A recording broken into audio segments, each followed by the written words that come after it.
할렐루야. 오늘은 7월 27일 월요일입니다. 오늘도 하나님의 말씀으로 하루를 시작하는 우리 모든 성도님들을 주님의 이름으로 축복합니다. 이 시간 함께 나눌 하나님의 말씀은 이사야 10장 2절에서 3절 말씀입니다. 가난한 자를 불공평하게 판결하여 가난한 데 백성의 권리를 박탈하며 과부에게 토색하고 고아의 것을 약탈하는 자는 화 있을진저. 벌하시는 날과 멀리서 오는 환난 때에 너희가 어떻게 하려느냐? 누구에게로 도망하여 도움을 구하겠으며 너희의 영화를 어느 곳에 두려느냐. 아멘. 오늘은 이사야 10장 2절과 3절을 중심으로 이 땅에서 우리가 지켜야 할 삶의 태도라는 제목으로 함께 은혜를 나누고자 합니다. 오늘 본문의 말씀은 아주 무겁고 두려운 말씀입니다. 왜냐하면 하나님께서 자신의 백성의 그 죄를 보시고 책망하는 내용이 담겨져 있기 때문입니다. 특별히 10장 2절을 보면 불의한 판결, 가난한 자의 권리를 박탈하는 이야기, 과부와 고아를 향한 착취의 이야기가 나옵니다. 이것은 단지 몇 가지 잘못된 행동을 나열하고 있는 말씀이 아닙니다. 사람들의 마음과 삶의 방향이 어디를 향하고 있는지를 보여주는 말씀입니다. 사람들은 힘없는 자를 돌보지 않았습니다. 또 약한 자를 더 못살게 굴고 또 자기의 유익을 위해서 다른 사람의 삶을 희생시켰습니다. 하나님이 맡기신 자리에서 공의를 세우기보다는 자기의 욕심을 채우는데 그 자리와 그 힘을 사용했습니다. 너무나도 당연한 이야기일 수 있겠지만 이 모든 것들은 하나님이 기뻐하시지 않는 삶의 태도입니다. 하나님은 우리가 힘이 있는 자가 되기보다는 바른 자로 살아가기를 원하십니다. 오늘 말씀을 통해 유추해 볼 수 있는 것은 당시 사람들은 힘을 가지고 있었습니다. 판단할 자격을 가지고 있었고 영향력도 있었죠. 누군가의 삶에 직접 영향을 줄 수 있는 위치에 서 있었습니다. 그런데 문제는 그 힘과 그 위치를 하나님이 원하시는 방식으로 사용하지 않았다라고 하는 것입니다. 하나님이 주신 자리라면 그 자리에 공의가 흘러야 하는데 그 자리에 오히려 약한 사람들이 상처를 받았습니다. 하나님이 주신 힘이라면 그 힘으로 연약한 사람들을 도와주고 품어주어야 하는데 오히려 자기의 유익을 위해 이 약한 자들을 괴롭히고 더 밀어냈습니다. 오늘 이 말씀은 우리에게 아주 중요한 질문을 던집니다. 우리는 우리에게 주신 이 힘을 어떻게 사용하고 있느냐라고 하는 것이죠. 내 말의 힘, 내 위치의 힘, 내 경험의 힘, 또 내 판단의 힘을 어떻게 사용하고 있느냐라고 하는 것입니다. 누군가를 살리고 있습니까? 아니면 누군가를 더 위축하게 만들고 있습니까? 사랑하는 성도님들, 하나님은 우리가 세상적으로 강한 사람이 되는 것보다 오히려 하나님은 우리가 하나님 앞에서 바른 태도를 가진 사람, 정직하고 공의롭고 자비로운 사람이 되기를 간절히 소망하고 계십니다. 하나님이 기뻐하지 아니하시는 삶의 태도는 결국 자기 중심성입니다.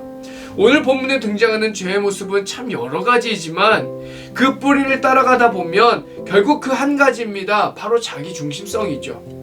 내가 편하면 된다는 마음, 내 이익을 얻으면 된다라고 생각하는 마음, 또 내가 살기 위해 다른 사람이 손해보는 것 괜찮다라고 하는 태도, 이것이 결국은 불의한 판결로 이어지고 약한 자를 외면하는 삶이 되어지고 또 하나님의 뜻을 거스르는 삶이 되어진다라고 하는 것이죠. 가정에서도 마찬가지입니다. 내 감정이 우선이 되면 다른 가족들의 마음에 상처를 주게 됩니다. 교회에서도 마찬가지죠. 내 기준이 절대화되면 다른 사람들을 쉽게 판단할 수 있습니다. 일터 또한 마찬가지입니다. 내 성공만 중요하면 관계, 정직함, 이 모든 것들은 쉽게 밀려나게 됩니다. 그래서 우리는 지금 나의 삶의 태도는 하나님이 기뻐하시는 태도일까라고 하는 것을 끊임없이 물어보아야 하는 것이죠. 하나님은 우리의 외적인 성취보다 우리의 삶의 태도, 우리의 마음의 방향을 보십니다. 겉으로는 멀쩡해 보여도 우리의 속에 공의가 없고 사랑이 없고 자비가 없다면 하나님은 그것을 기뻐하지 않으십니다. 오늘 본문에서 가장 무겁게 다가오는 말씀은 3절인데요. 벌하시는 날과 멀리서 오는 환난 때에 너희가 어떻게 하려느냐? 누구에게로 도망하여 도움을 구하겠으며 너희의 영혼을 어느 곳에 두려느냐? 하나님의 심판이 임할 때에 너는 어디로 갈 것이며 누구에게 도움을 구할 것이냐? 너희가 자랑하던 것, 너희가 붙잡고 있었던 것, 너희가 안전하다고 여겼던 것들은 무엇이냐라고 물으십니다. 심판 앞에서는 그 어떤 것도 피난처가 될 수 없다라고 하는 말씀이죠. 결국 우리는 하나님 앞에 서게 됩니다. 결국 우리의 삶은 하나님 앞에서 평가받게 되겠죠. 결국 하나님 앞에서 우리는 숨을 수 없습니다. 어디로도 누구에게도 완전히 도망할 수 없습니다. 그렇기 때문에 올바른 성도의 삶의 태도는 심판의 날에 숨을 곳이 어디 있을까를 찾는 그러한 삶이 아니라 오늘부터 우리가 하나님 앞에 바르게 서는 삶의 태도일 것입니다. 이 땅에서 우리가 지켜야 할 삶의 태도는 바로 하나님 앞에 서는 태도입니다. 하나님 분명히 기뻐하지 아니하시는 삶의 태도가 있다라고 말씀하십니다. 약한 자를 짓누르는 삶, 자기의 유익만을 쫓는 삶, 하나님보다 세상의 힘을 더 의지하는 삶은 결국 그 하나님의 심판 앞에서 무너지게 되어 있습니다. 그리고 그 심판 앞에서는 어디로도 누구에게로도 피할 수 없습니다. 결국 하나님 앞이죠. 내 말과 행동과 판단과 태도 속에 하나님이 기뻐하시는 공의와 자비가 담기기를 간절히 소망합니다. 그리고 사람 앞에서가 아니라 하나님 앞에서 살아가는 삶의 태도를 지켜가기를 간절히 소망합니다. 오늘 우리가 이 아침에 우리 모두가 이렇게 함께 기도할 수 있기를 간절히 소망합니다.